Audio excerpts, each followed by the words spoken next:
მეგობრებო, გესმით ეს ხმები? ოქტაგონის სუნი ჰაერში ისევ ტრიალებს. დადის ხმები, რომ დასტინ ბრილიანტი პორიე, კაცი რომელიც გასულ წელს თითქოს პენსიაზე გაუშვით, სპორტში დაბრუნებას აპირებს. თან როგორ? აი აქ იწყება ნამდვილი ქართული დრამა. გახსოვთ მისი ბოლო ბრძოლა ლუიზიანაში, საკუთარ მიწაზე, საკუთარი ხალხის წინაშე და ისეთი მწარემარცხი მაქს ჰოლოუეისთან BMF კამრისთვის. სიმართლე გითხრათ, ცოტა გული დამეწვა. ერთის მხრივ ლეგენდაა, მეორეს მხრივ ისეთი ფინალი ჰქონდა სპორტსმენს, რომ ეკალივით ჩაერჭობა გულში და მოსვენებას არ მისცემს. ხო და ახლა რა ხდება? პორიეს ის ეკალი მოსვენებას არ აძლეს. მას უნდა რომ ეს თავი ღირსეულად დახუროს. და ვინ არის ჰორიზონტზე? ჯასტინ გეიჯი, კაცი რომელმაც სულ რაღაც 24 საათის წინ დროებითი ჩემპიონის კამარი მოირგო. წარმოგიდგენიათ, ჯერ ოფლიარ შეშრობია კამარზე და უკვე ტრილოგიაზე ვსაუბრობთ. ჯოშ ტომპსონმა, იმ ტიპმა ნეით დიაზი რომ დაანოკაუტა, რაც სხვათა შორის ცოტამ თუ შეძლო, სოციალურ ქსელში დაწერა. მინდა პორიეს დაბრუნება და ამ ბრძოლის ნახვა, რომ წერტილი დაისვასო. და იცით რა უპასუხა დასტინმა? მე ამ ბრძოლისთვის დავბრუნდებოდი. ბუმ! აი აქ უკვე სერიოზული ამბები იხარშება. აქ ერთი რიტორიკული კითხვა მიჩნდება. ნუ თუ პორიე მართლა ფიქრობს, რომ 35 წლის ასაკში ისევ შეუძლია ამ ჯოჯოხეთში გავლა? თუ ეს უბრალოდ სპორტსმენის ეგოა, რომელსაც არ უნდა რომ დამარცხებულის სახელით ახსოვდეთ? საქართველოში ხომ ვიცით, თუ რამეს ხელს მოჰკიდებ, ბოლომდე უნდა მიიყვანო. პორიეც მასეა. მაგრამ მოდით რეალობას შევხედოთ. თუ ილია თოფურია მალე არ დაბრუნდება, რაზეც ცოტა მოგვიანებით გეტყვით, UFC-მ შეიძლება ისეთივე გაკვეთილი ისწავლოს, როგორც ჯონ ჯონსის შემთხვევაში. ანუ ან ვაკანტური გახადონ კამარი, ან გეიჯი გამოაცხადონ აბსოლუტურ ჩემპიონად. თუმცა თუ გეიჯის და პორიეს პირველ ბრძოლებს გავიხსენებთ, ხალხო, ეს ხომ ნამდვილი სასაკლაო იყო. პირველი ბრძოლა 4 რაუნდიანი ქუჩური გარჩევა, სადაც პორიე მაჯობა. მეორე ბრძოლა გეიჯის ჰაილაითი და ის საშინელი ჰაიკიკი. ახლა ანგარიში 1-1-ია, ორივემ ერთმანეთი დააფინიშა. ვის არ მოუნდება ამის დასასრულის ნახვა? თუმცა აქ არის ერთი მაგრამ. პორიე პენსიაზე გასulis წინ ამბობდა, რომ სუფთა სპორტსმენობა მობეზრდა და სტეროიდებზე გადასვლას აპირებდა. კაცი ამბობდა, აღარ მინდა ყოველ დილით დოპინგ კონტროლს ველოდებოდიო. ახლა თუ დაბრუნება უნდა, ისევ იმ აკვარიუმში, USADA-ის ტესტირების პულში, უნდა ჩახტეს მინიმუმ 6 თვეთ. მე რომ მკითხოთ, ვიზუალურად ისევ ისეთივე მშრალია და ფორმაშია, არ ეტყობა ზედმეტი ვიტამინები. მაგრამ საკითხავი ისაა, თუ ეყოფა თუ არა ნებისყოფა, რომ ისევ სისხლის და შარის ჩაბარებაზე ირბინოს. მეგობრებო, არ დაგავიწყდეთ გამოიწეროთ არხი, რადგან წინ ყველაზე საინტერესო ნაწილი გველის, როგორ აპირებს UFC ჩვენი ილია თოფურიას ჩაჩეჩხვას ამამბით. ახლა კი მოემზადეთ, რადგან სწორედ აქ უნდა გაგიმხილოთ ის საიდუმლო, რაზეც დასაწყისში ვსაუბრობდი. რატომ ააგორა UFC-მ ასე უცებ პორიე გეიჯის მესანა ბრძოლის თემა? ნუ თუ მხოლოდ იმიტომ, რომ ჩვენ მაყურებლებს სანახაობა გვაჩუქონ? ნუ რას უკაცრავად, აქ გაცილებით ბინძური თამაში მიდის.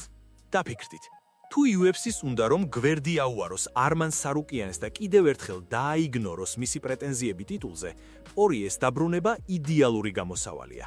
ეს არის ოქროს კარტი მათ ხელში. სარუკიანი შეიძლება ყველაზე ძლიერია რეიტინგში, მაგრამ პორიე და გეიჯი ეს არის ფული, ეს არის მილიონობით გაყიდული ტრანსლაცია. ეს არის ისტორია, რომელსაც ხალხი იყიდის.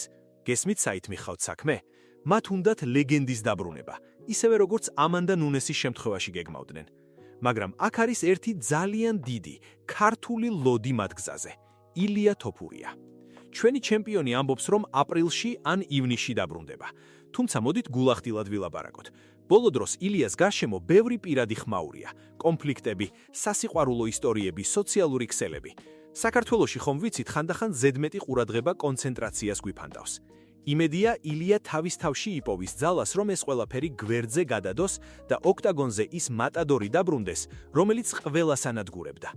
წარმოიდგინეთ სცენარი. ილია თოფურია ხვდება ჯასტინ გეიჯს.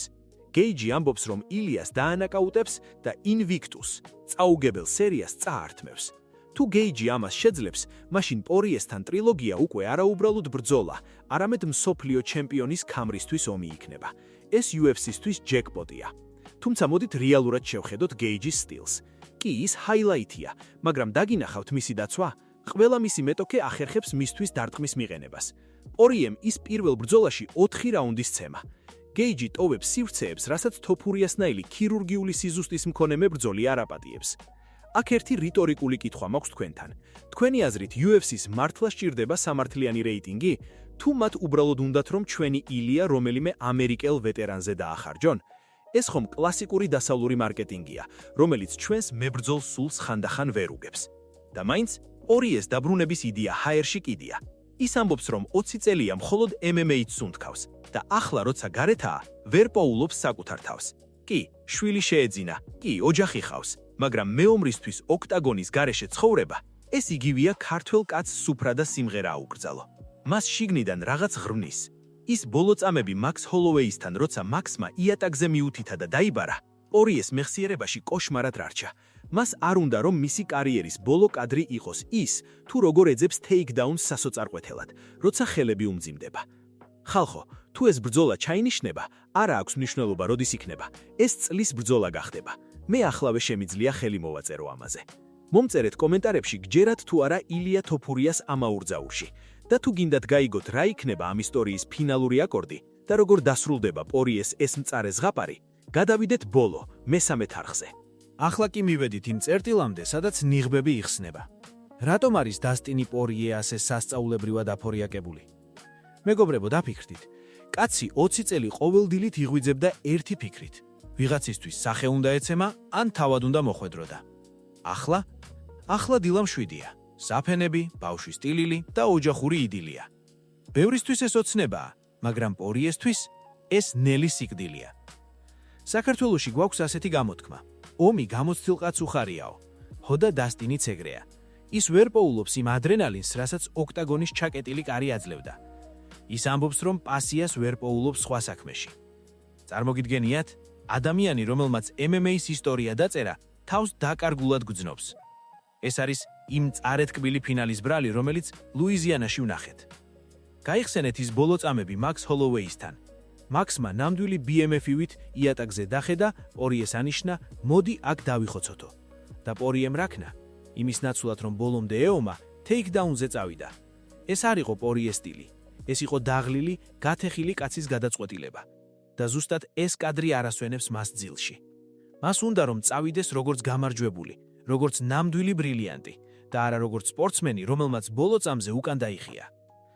მაგრამ მოდით ცივი გონებით შევხედოთ სიტუაციას. ჯასტინ გეიჯი ახლა თავის პიკზეა. ის უფრო ჭკვიანი გახდა, უფრო გათვლილი. თუ პორიე დაბრუნდება მხოლოდ იმიტომ, რომ ეგო დაიკმაყოფილოს, მან შეიძლება იმაზე დიდი ზიანი მიიღოს, ვიდრე ოდესმე. გეიჯის ის ჰაიკიკი შემთხვევითობა არ ყოფილა. ეს იყო სისტემური შეცდომის შედეგი. და თუ პორიე ისევ იმავე შეცდომას დაუშვებს, მისი ლეგენდა შეიძლება საბოლოოდ გაუფასურდეს. ჩვენი ქართული გადასახედიდან ერთი რამ ცხადია. ამ დივიზიონში ახლა ახალი მეფეა და მას ილია თოფურია ჰქვია. სანამ ეს ვეტერანები ერთმანეთში ტრილოგიებს აწყობენ და ძველ წყენებს იხსენებენ, ილია დროს არ კარგავს. თუ UFC მართლა გადაწყვეტს პორიე გეიჯის ჩანიშვნას ტიტულისთვის, ეს იქნება ყველაზე დიდი უსამართლობა არმან სარუკიანის მიმართ, მაგრამ სპორტული ბიზნესის თვალსაზრისით გენიალური სვლა. საბოლოო ჯამში რას ვხედავთ? პორიეს დაბრუნება ეს არის კაცის ბრძოლა საკუთარ ჩრდილთან. მას არ ჭირდება ფული, მას არ ჭირდება დამადებითი დიდება, მას ჭირდება შინაგანი სიმშვიდე, რომელიც მხოლოდ გამარჯვებით მოიპოვება. მაგრამ ოქტაგონი სასტიკი ადგილია და ის იშვიათად აძლევს ვეტერანებს ლამას ფინალს. თქვენ რას ფიქრობთ? უნდა დაბრუნდეს თუ არა ბრილიანტი კიდევ ერთი ომისთვის? თუ ჯობია სახლში დარჩეს და შვილის აღზრდით დაკავდეს? იქნებ ჯობია გზა ილიასა და არმანისნაირ ფშიერ მებრძოლებს დაუთმოს. დაწერეთ თქვენი აზრი კომენტარებში. მე ყველოს ვკითხულობ. და აი დაპირებული ბოლო საიდუმლო. თუ ეს ბრძოლა მართლა შედგა, დააკვირდით პორიეს მზრევა საწონვებზე. თუ იქ ისევ იმ ძველ ცეცხლს ვერ დაინახავთ, ჩათვალეთ რომ გეიჯი მას პირველივე რაუნდში დაანაკაუტებს.